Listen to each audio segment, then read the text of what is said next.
I'm focused on the spirit cause it keeps me from his fire. The Holy Ghost is with me, so my fear I leave behind. My sins were all diminished when he took that breath and died. And if you think I'ma give up on my God, the devil is a lie.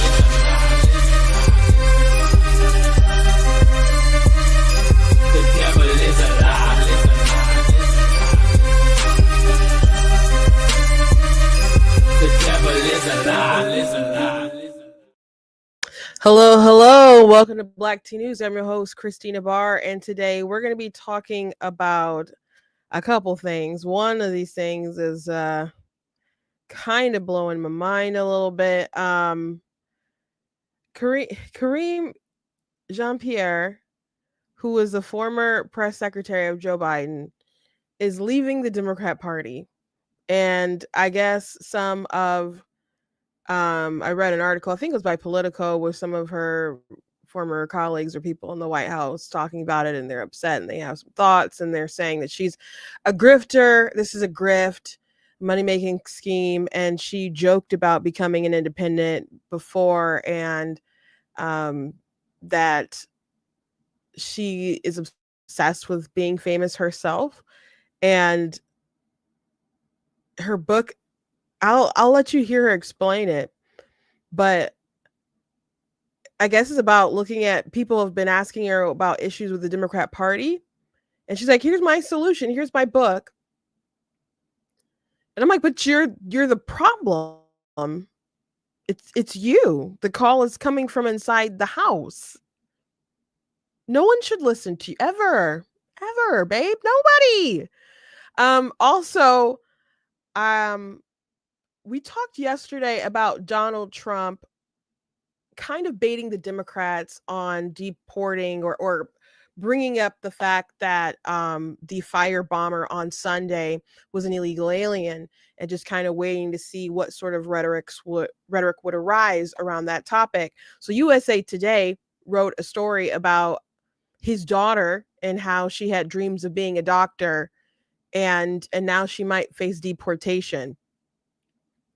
And I guess that's their next thing that they want to rev up, that it would be wrong to deport the family of these illegal aliens when their dad just firebombed people with Molotov cocktails, which he did because he didn't have access to firearms, because he couldn't get them because he overstayed his visa and was not supposed to be here. And so there's that story. And something there's also like a story coming out of my state that there was a Chinese national who tried to smuggle in a biological pathogen that would destroy our crops, but we'll have to probably talk about that tomorrow, because I've just seen it and seen a little bit about it, but I haven't read too much about it. It's a scary headline, very concerning, but you can keep that in mind. We'll probably cover that tomorrow. The third thing I want to talk about is Marvel is apparently creating a white Black Panther.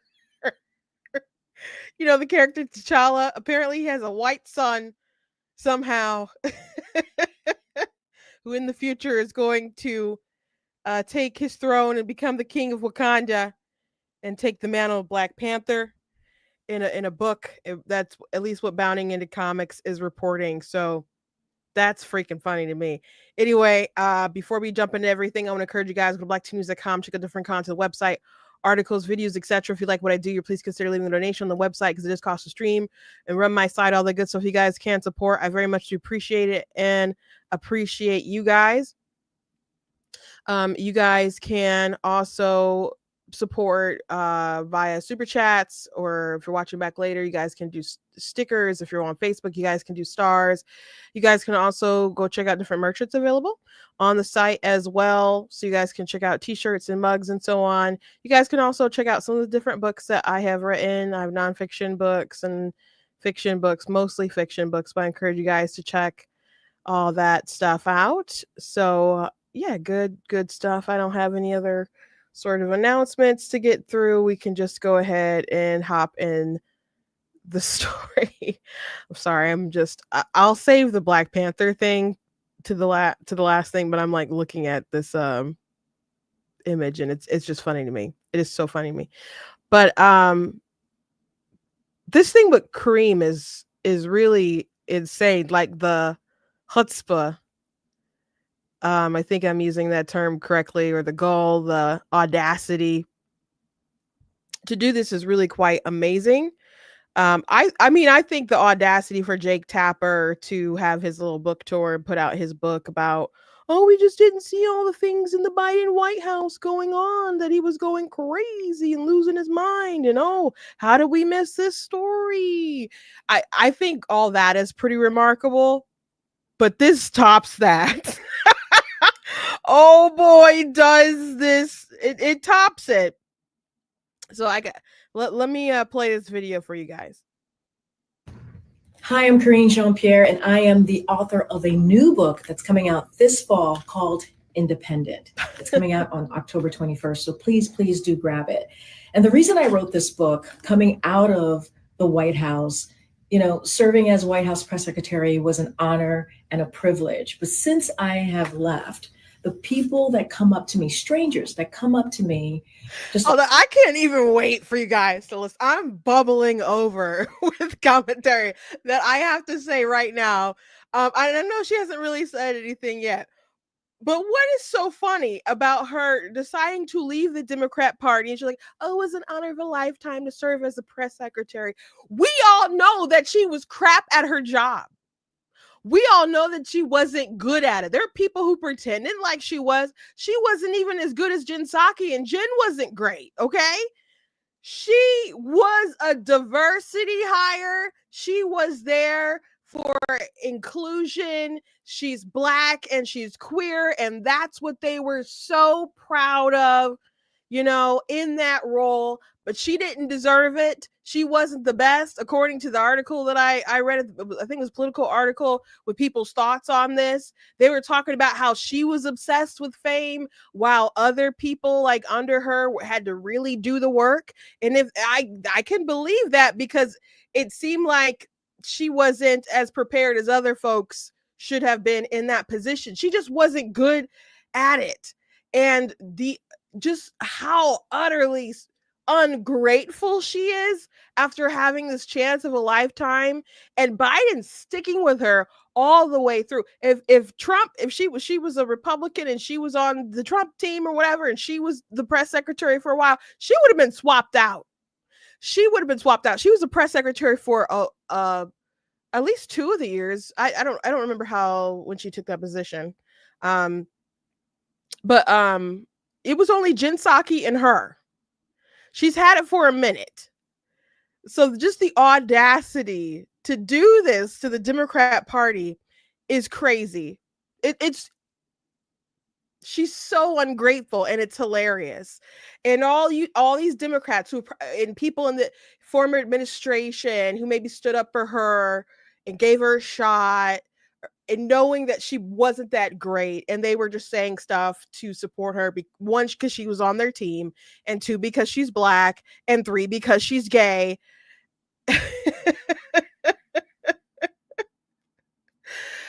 They probably feel like morons, and they are probably saying this uppity, no good, such and such. They're probably so mad. They're probably so mad.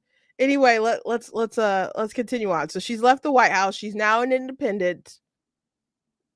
Across the country as I'm traveling, and sometimes right in my neighborhood, at a grocery store, supermarket, airport, my daughter's school, the number one question they ask me is, Corinne, how do we get out of this? How do we protect our democracy? How do we protect vulnerable communities among us? What do we do next? Because we don't have answers here. That's what they ask me. And this is my answer. And what I mean by that is, in an era of misinformation, disinformation, the regressiveness of social policy, what we're seeing currently right now, I'm sorry. I don't want her to talk too much before I have a chance to respond. Did she not stand in front of the podium and push cheap fakes? The audacity to come out and push your book, and then to promote it by saying, in an era of misinformation, it was your job to communicate lies to the American people on behalf of Joe Biden.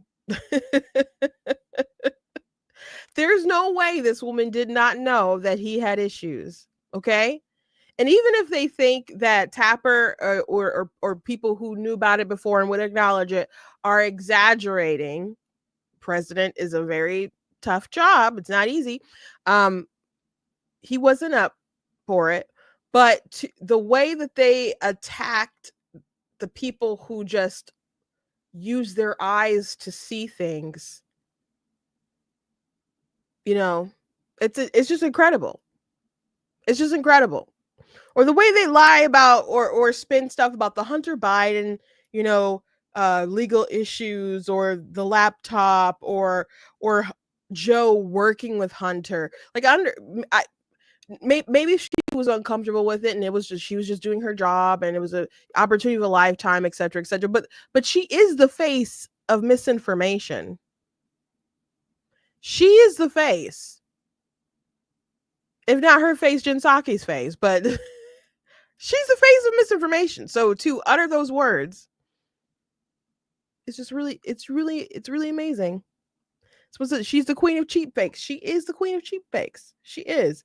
And if you're like, what the heck is a cheap fake? Cheap fakes are not like deep fakes or AI or whatever. They were saying that cheap fakes are just people using, I guess, different edits and techniques to falsify things. And basically that's what they were saying about videos of Biden being decrepit and slow and confused and so on. They're like, oh, those are cheap fakes. People are pushing cheap fakes.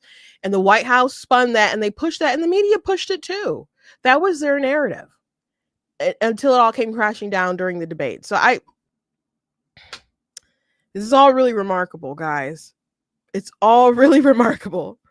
Decided to do, and I really have thought long and hard about this, is to follow my own compass. And that's what I've done. You ain't got no compass. You don't have one. What are you talking about? What are you talking about? Anyway. That's what this book does. And here's the truth. And here's how I will lay it out to you. I think we need to stop thinking in boxes and think outside of our boxes and not be so partisan. And the way that I see moving forward in this space that we're in right now is, if you are willing to stand side by side with me, regardless of your how you identify politically, and as long as you respect the community that I belong to and vulnerable communities that I respect, I will be there with you. I will move forward with you. And that is, I think, so important. So this book, Independent, it's about looking outside of boxes, not just always being in a partisan stance. And how do we move forward together in a compassionate way, in a way that really, truly cares about people? October 21st. Now, I'm gonna be a little honest with you. I'm a little I was a little confused by the end of that video, because it's about not being in boxes. First of all, this is the administration of boxes. I don't know how much Joe Biden just believed all these things that they're pushing out of his White House. I think a lot of stuff, he goes where the wind will blow, and the Democrat Party, they just went into this ultra liberal, not just liberal, a regressive sort of direction. And he went along with it. Like, for example, when he was him v. Bernie in, I guess, 2020, and they were talking about the Hyde Amendment, and Bernie's like, no, we shouldn't have the Hyde Amendment. We should be paying for abortions and with taxpayer dollars or whatever. This is what the Hyde Amendment does. It forbids that. But and Biden is just like, I know I support the Hyde Amendment and his aides, and we're just like, he's a Catholic, and it's very important to him. And people have been trying to talk to him about it, but that's his longstanding opinion about it. And I don't know, folks on some leftists on Twitter, were upset about it, like, oh, Biden doesn't want to get rid of the Hyde Amendments, and all of a sudden, boop, poof, gone. gone. And then he tried to say like, oh, well, I only support the Hyde Amendment because you had to support the Hyde Amendment to get anything passed. So it wasn't some deep philosophical religious worldview saying, hey, I don't think government dollars should go to killing babies. So, he'll go where the wind blows or whatever. And there's a lot of people out there, unfortunately, in politics who will just throw their values and their principles out of the window for power. But for whatever reason, he surrendered a lot of power in positions that maybe folks would have been moderate on for the really crazies. And she talks about we can't just be put in a box. And she's talking about a partisan box. But this is an administration that obsessed with her being Black, her being queer. So she is a box. They love their boxes. They love DEI. They loved all these things. So those things are fine as far as boxes, but it's just the partisan box of being a Democrat. That's the issue. First of all, where are you going to go? Because you're like crazy. It's not just like that people, they want to live the way they live, but they just, she just likes women. That's not how these people are. It's like a religion that they are more passionate about spreading their ideology and enforcing it. It's like their own inquisition. So where are they going to go? Because it's not going to fly in the Republican Party. What's the point of having no political power as an independent? Would she consider voting for a Republican? I think that's a good follow-up question to all this. Okay, you're independent.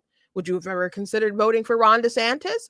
No, because you probably think he's a bigot for saying that you can't teach about, boys being able to switch their genders in the 3rd grade. You probably thought he was evil for that, right? Like, where are you going to go? Who do you think you are? You set the party on fire. You drag them down to the depths of this immorality and this hellscape. And now you're saying, you know what? I'm independent. I don't like these boxes. You ruin the party. You and the people you stood with. You guys have seen that thing I show all the time of the Biden White House and the transgender ideology and the affirmation stuff and promoting the surgeries and the hormones and social, transitioning and all this stuff. This ideology was pushed through the White House, different hires through the White House. They promoted like Sam Britton, who ended up stealing the women's clothing, or the assistant health secretary, Rachel Levin. And now it's, we as long as people care about our communities, we can go ahead and not be in this partisan box. The label of being a Democrat isn't the only problem here. I guess it's a problem now because it has so much craziness attached to it. But you were the crazy. You are the crazy person. So I'm floored by this. I'm a little tempted to read it just to know how incoherent or stupid these, because the book, it sounds stupid. Like the pitch doesn't make any sense at all to me. Well, you're just encourage? Is the premise of the book to encourage queer people to consider, as long as people are compassionate toward you and respect your worldview or whatever, you can go ahead and you should sell yourself elsewhere or let other people make the pitch and organize yourselves and use your political power. Like that's, I guess, decent advice that groups in general, like people make that pitch to Black folks all the time. Like, why do y'all keep just voting for Democrats repeatedly? And Republicans kind of get the impression that they can't get your vote. So why would they cater to you and pitch things that you want? And because they're so easy for Democrats to get, they don't have to cater to you. they can take you for granted. So if that's the pitch she wants to make to the LGBTQ plus IIAP, you know, whatever, just throw in some decimal points and forward back slashes or whatever, I can understand that. But your ideology is crazy. It's still crazy. I'm sorry, I'm not being too PC today.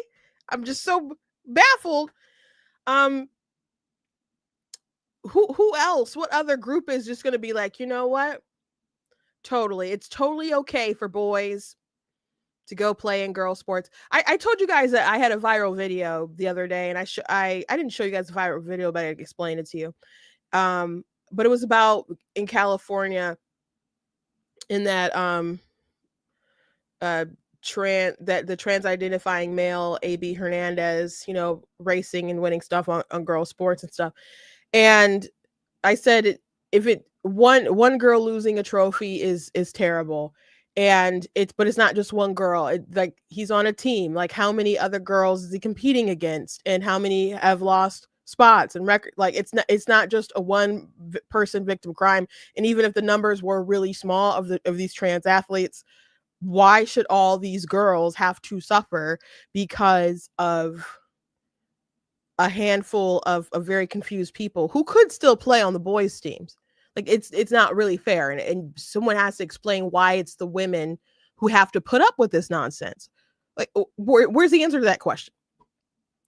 And some people were mad because I called him a boy. Obviously, people would be mad because I called him a boy, and they're like, "What? You can at least call him a trans woman, and you don't have to keep calling it boy. Like, it's so disrespectful. You could at least like be, you know, meet in the road, middle of the road, and blah blah blah."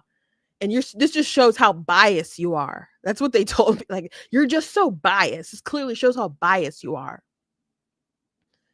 And my response is, I'm very biased towards reality. Sure. But he's a boy. Like, to say he's not a boy, that people could do some math. First of all, sex and gender, if you look at the etymology of the words, they've been just used interchangeably. Okay, people trying to inject like gender as an ideology and something, it's a role that you have to identify with. That's a newer concept of those terms. But I can understand that's where you're coming from, but you understand where I'm coming from. So what's the point I'm trying to make? What's the point I'm trying to make in this argument? The biological realities matter. And he's a male and shouldn't be competing with females. And it's really that simple.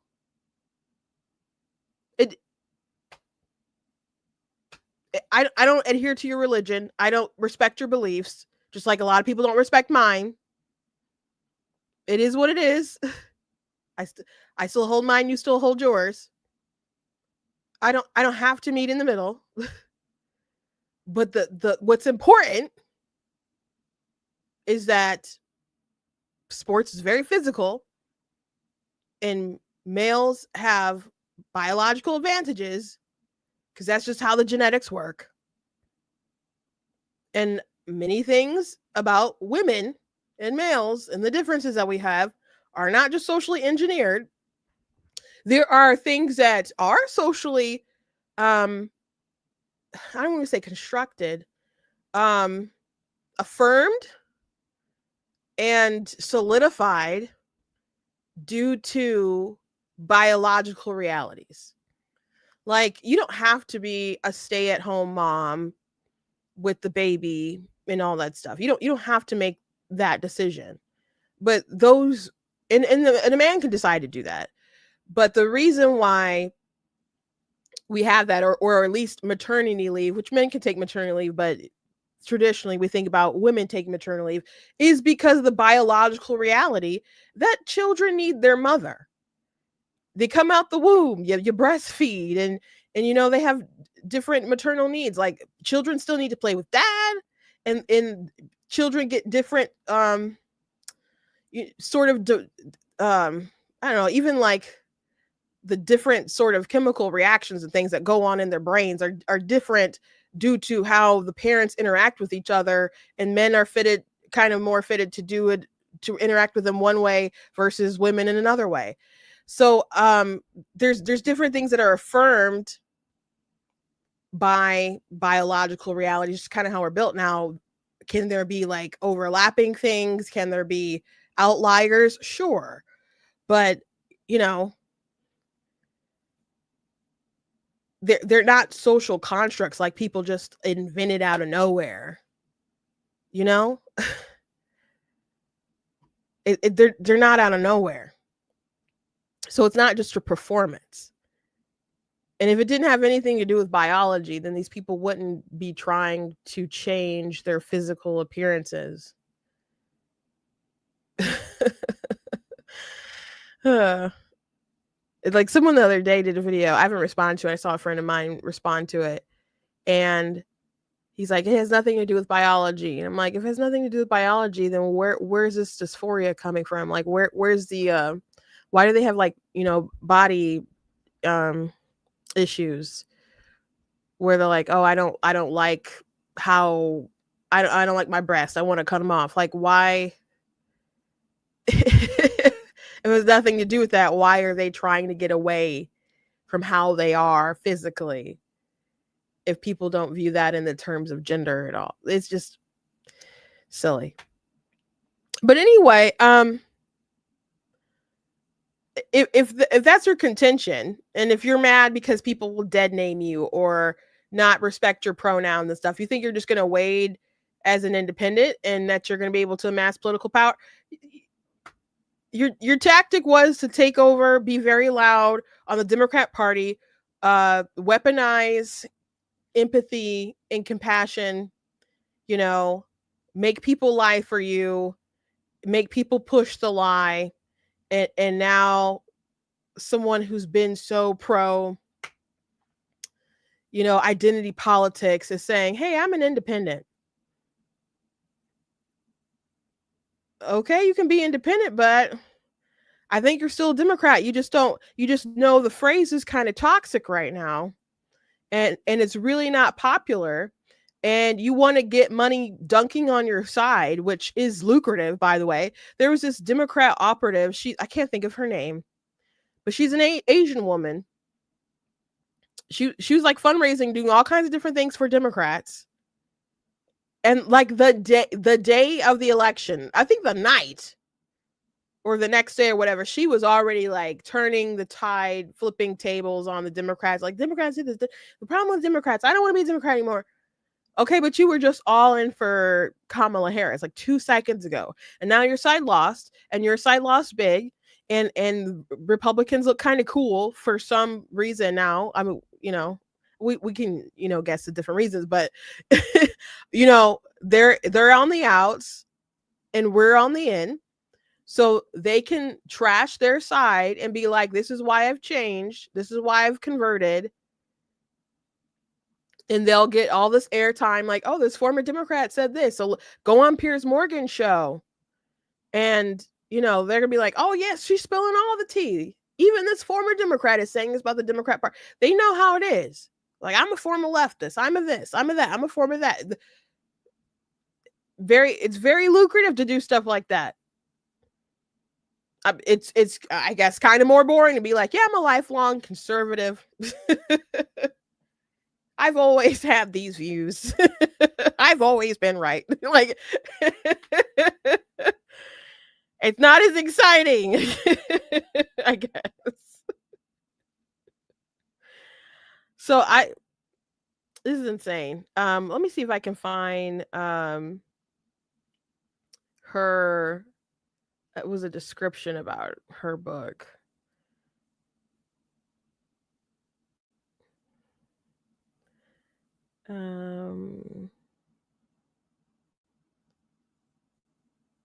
That was going on. I don't know if I can find it. But I just think it's amazing that this woman is up here with her book. And what a condemnation on your party. Like, you just served the president of the United States, man. you were just serving the president of the United States who was obviously a Democrat, and now you're coming out as an independent. Okay, ooh, let me read through to see if there's anything interesting in it.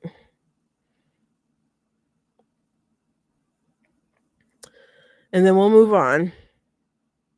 Though I could say more, but man, this isn't. I just can't imagine there being anything profound in it at all. And again, I was a little tempted, but I'm like, God, there's other things I can do with my time. My time is valuable.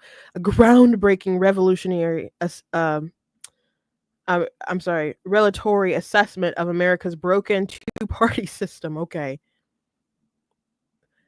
And I guess what the thing I'm most curious about is if she's going to try to paint herself as a more moderate person, or if it's just going to be full on. I'm basically a socialist, because that's the only thing I would believe. I'm not. I just wouldn't believe that she was leaning toward the middle. And this is another crazy thing. You want to be independent now. Democrats tried to run. Well, a Democrat tried to run as an independent, and they would not. They sabotaged Kennedy the whole entire time. The whole entire time. If you watched his press conference when he dropped out of the race, and he just went through all the ways they tried to ruin him and sabotage his campaign to get him kicked off ballots, it's incredible. Incredible.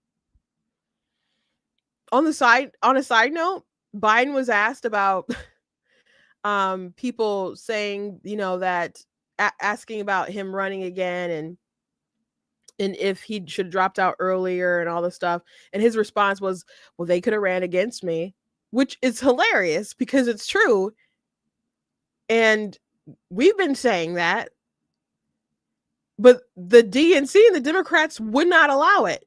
And when someone said, okay, if you're not going to allow a primary, I will just do the hard work and run as an independent. I will make my own ground game, raise my funds, go state to state, collect these signatures without, doing all the work and having some kind of background of the DNC, knowing I'm not going to be able to make a debate stage.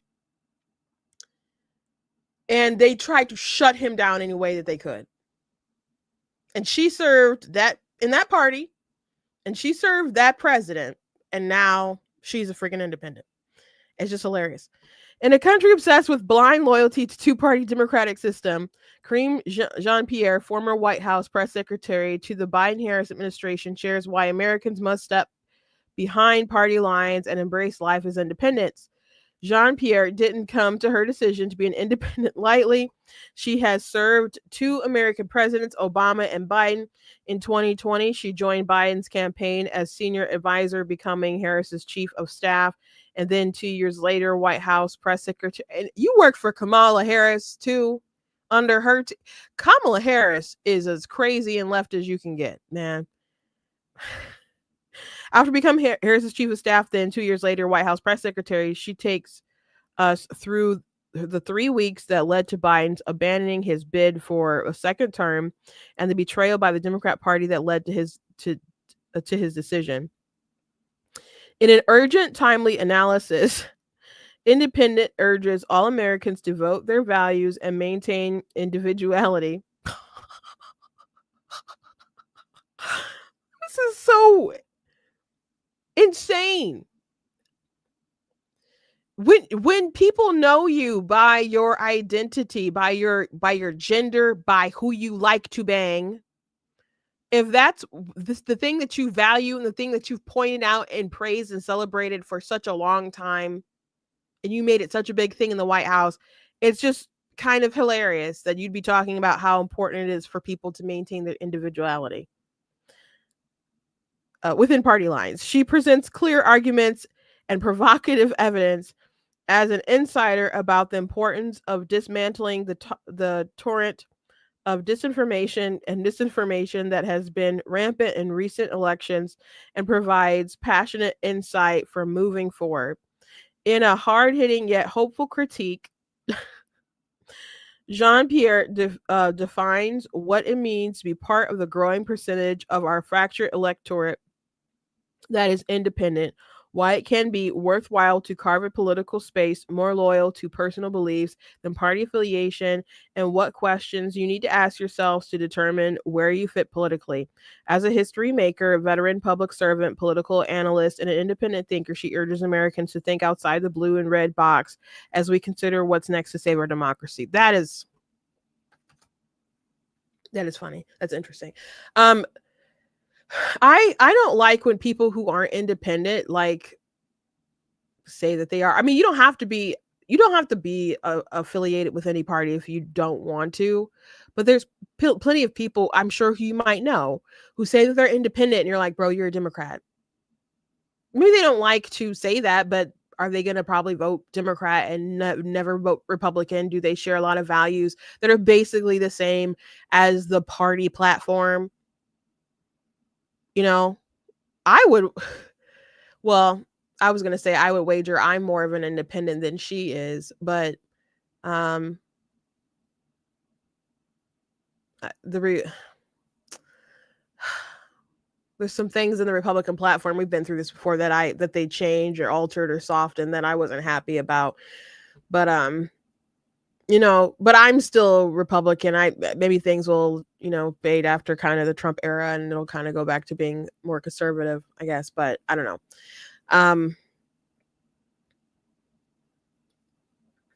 I could say I'm not a Republican and I'm an independent, but I'm gonna vote Republican if I'm gonna vote at all. That's just where I align. But if you are truly in the middle and you cross a lot of different aisles on different issues, and you would really consider, maybe voting for this guy or that guy or third party or whatever, then that's fine. But this woman isn't. I mean, I guess we can hear some of her independent thoughts. I'm sure she'll be out promoting it, and we will have a lot of content to talk about. But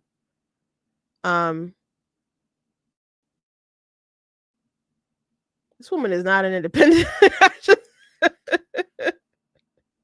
I do not affirm her identity.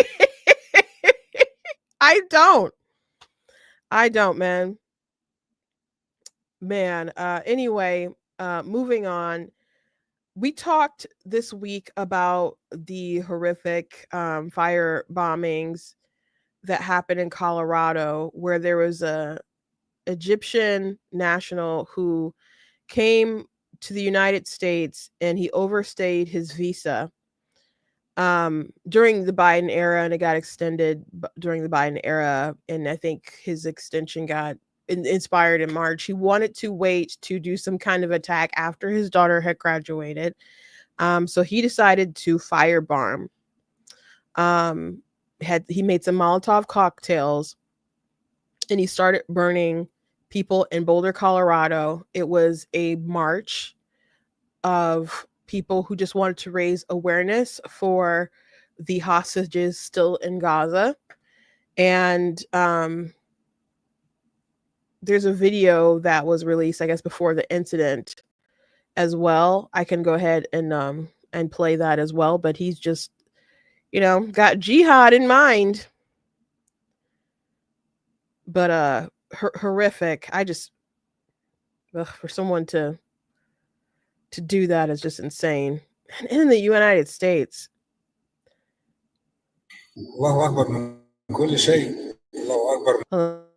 Let me rewind it for you guys. I'm gonna turn the sound down because it's kind of screechy, and I'm assuming most of you can't speak Arabic, so I think it's more important that you can read what he's saying.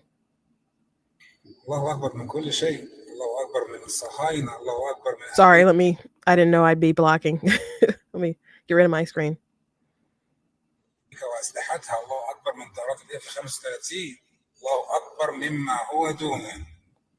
فلما نخشى ما دونه ولا نخشى الله. لو قلت لمراتي ولا ابني كل يوم نفس الحاجة يعملها وما عملهاش، أنا هتضايق، هزعل، يمكن أطلقها، يمكن أطرد من البيت. فما بالنا الله يقول لنا كل يوم عشرات المرات الله أكبر، لا تنسوا، الله أكبر، لا تنسوا، الله أكبر من كل شيء. لا صهاينة ولا أمريكا ولا بريطانيا وفرنسا وألمانيا، الله أحق أن نخشاه، الله أحق أن نخشاه. زوجتي أولادي أخوتي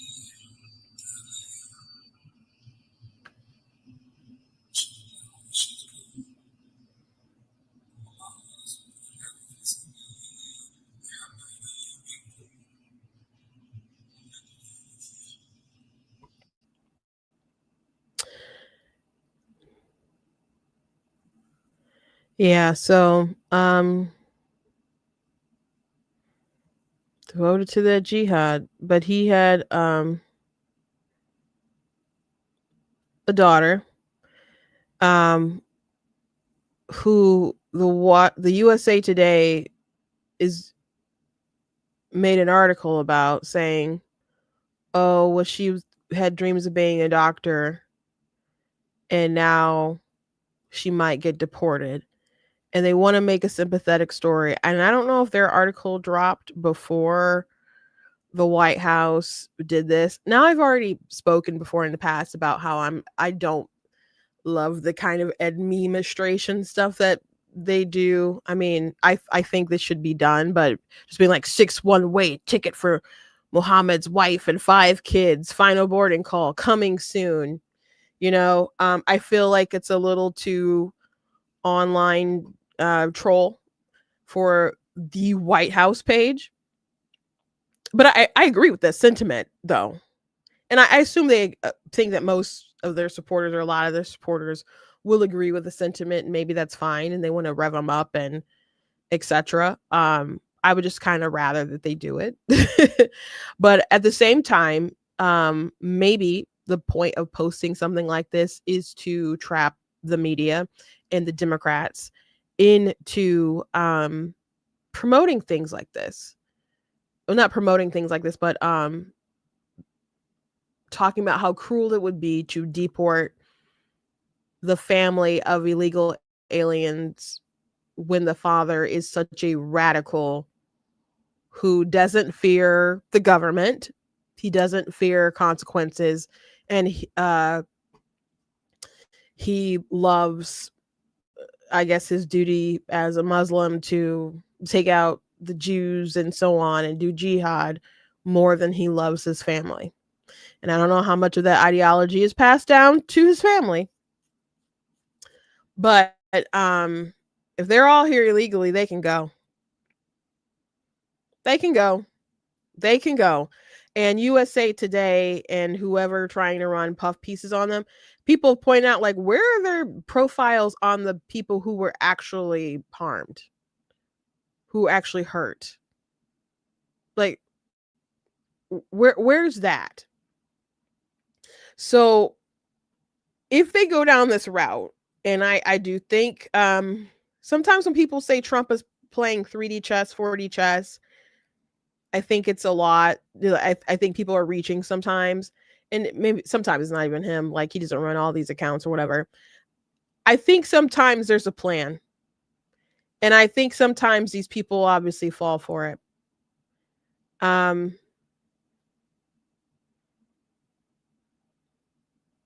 Yeah, here it is. Boulder suspect's daughter dreamed of studying medicine. Now she faces deportation.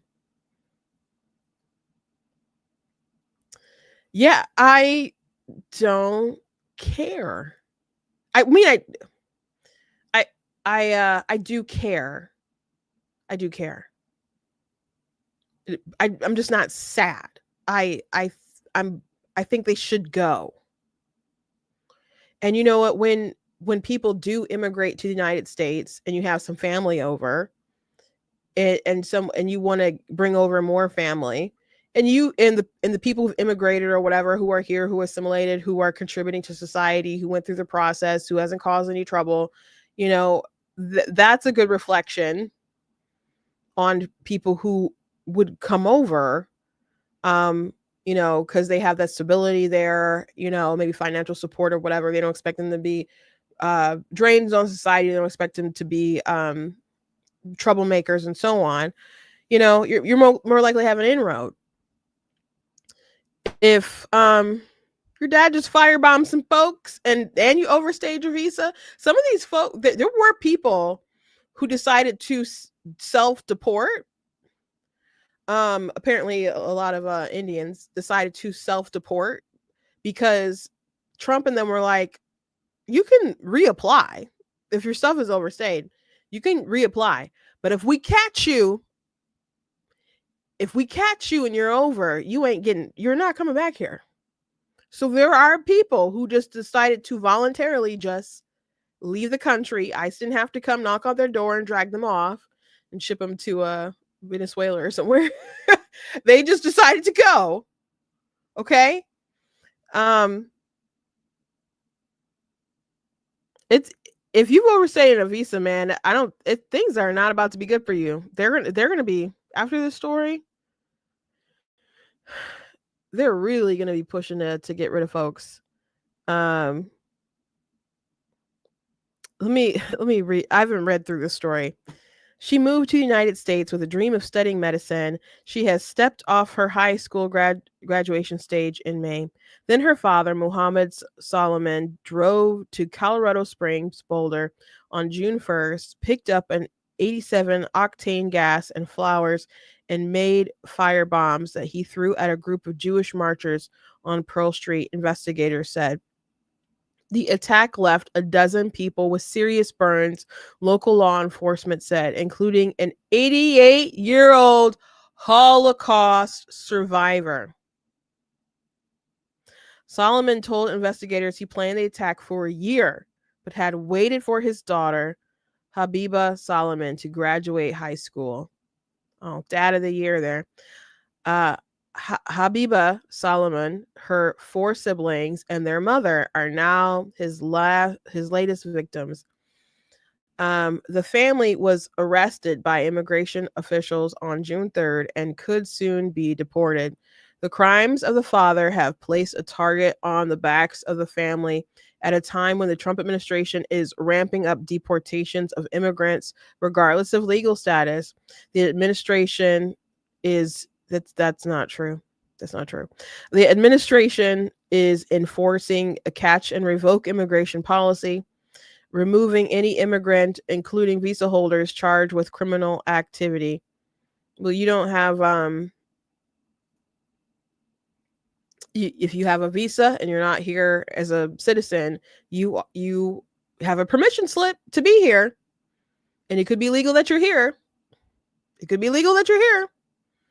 But you got to act right while you're here. There's things that you promised to do while you're here. You don't have a right to be here.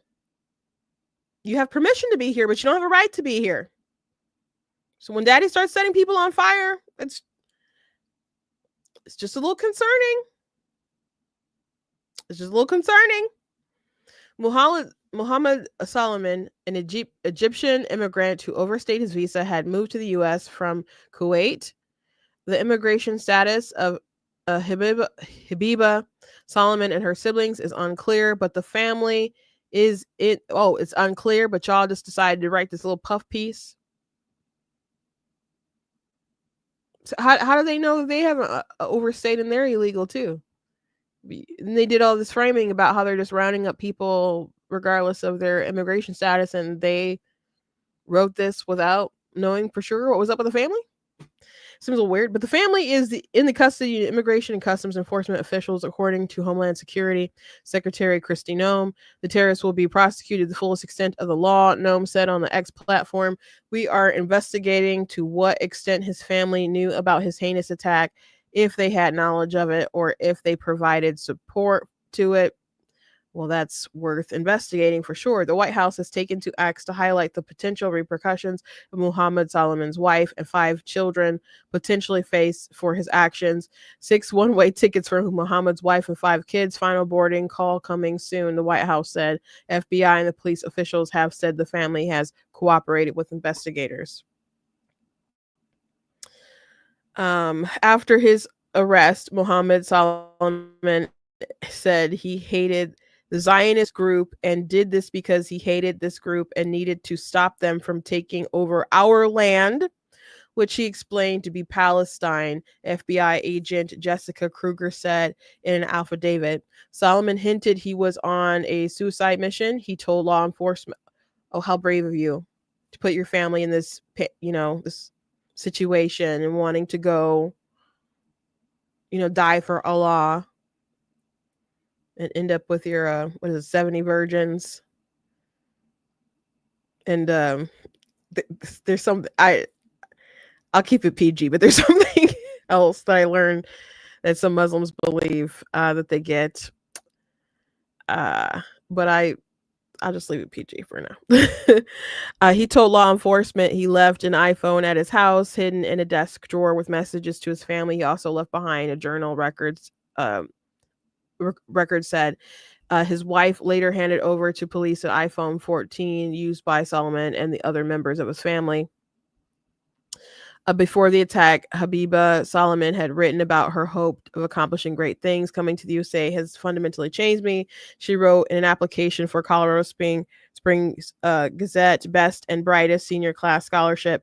"I learned to adapt to new things, even if it was hard. I learned to work under pressure and improve rapidly in a very short amount of time. Most importantly, I came to appreciate that family is unchanging support."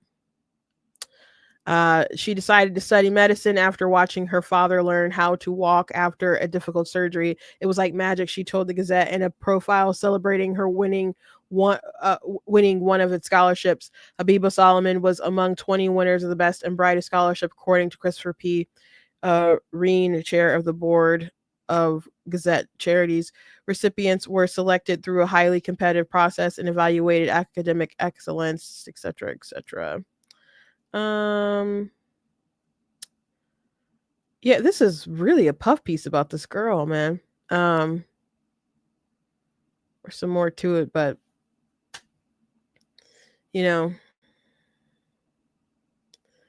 trying to dredge up some sympathy here. Sorry, dudes.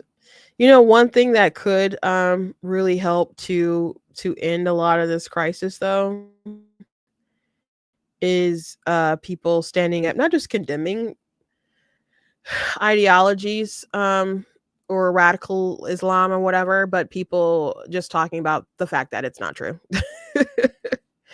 Or you could spread Christianity, because there are things that are contrary to Christianity and Islam that can't be true at the same time, especially claims about Jesus and all that stuff. So if Allah was wrong, or rather Muhammad lied and he was a false prophet, maybe you wouldn't want, obviously you wouldn't have all these martyrs if you could have them wake up and see the truth with that. So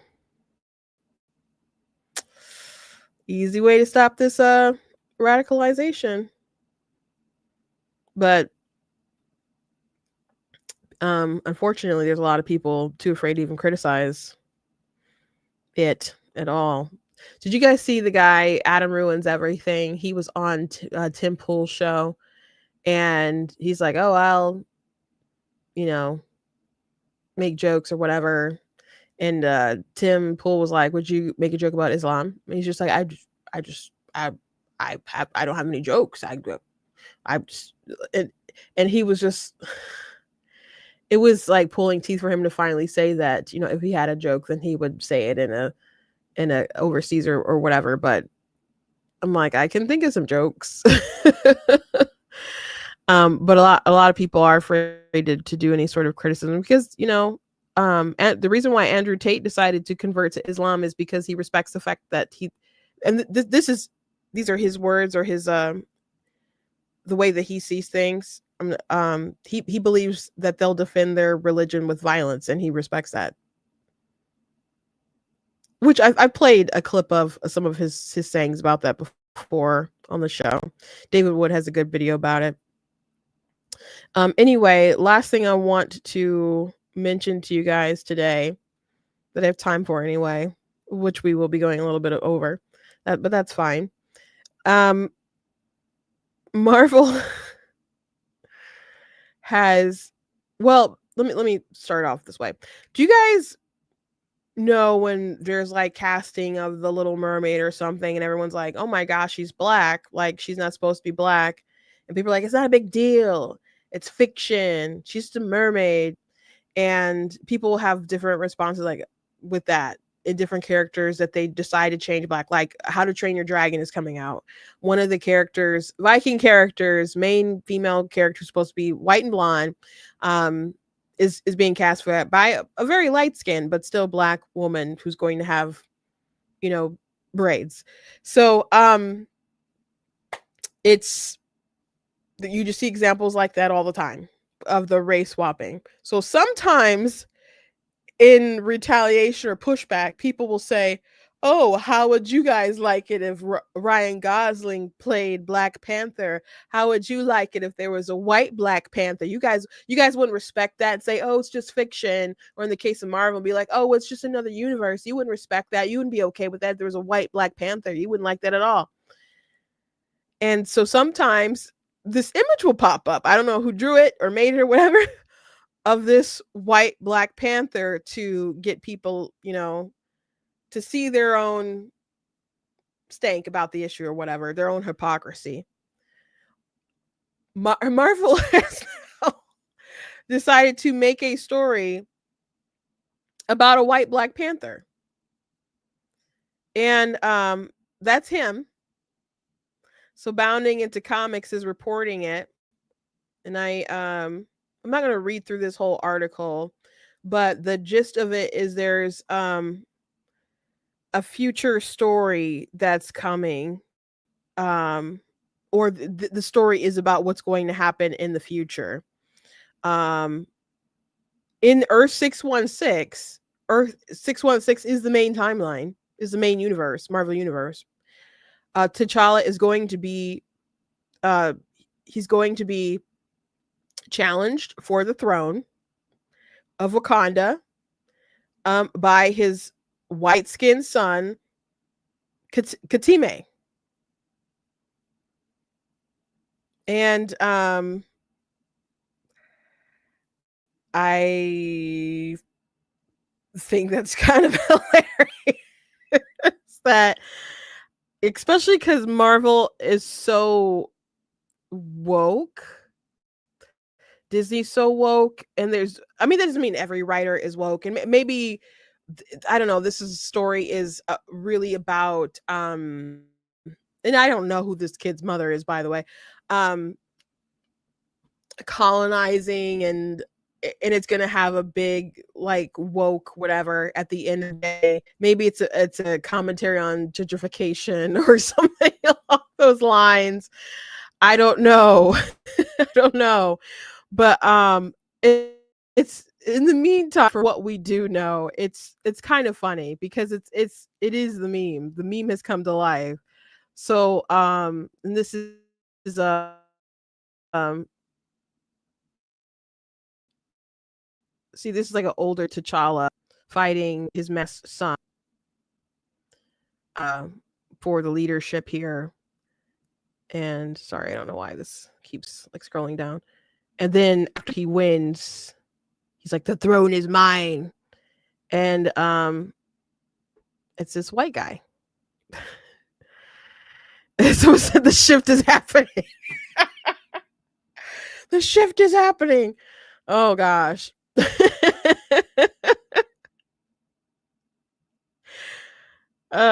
So again, I don't know what ultimately the storyline is gonna be. Who's it, or who the mother's gonna be. It's just funny to me. It's just funny to me. And I haven't seen this pop up on my TikTok feed yet, and I don't know what everybody is saying on, I don't know, quote unquote Black Twitter about it.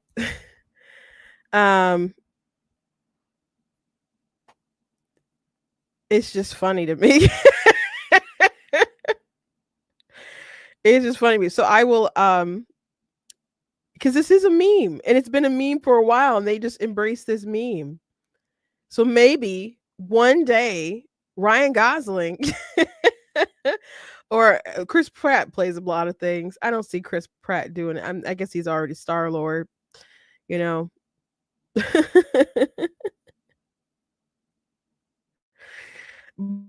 But it's finally happened. Yeah, so that's all I got with this story.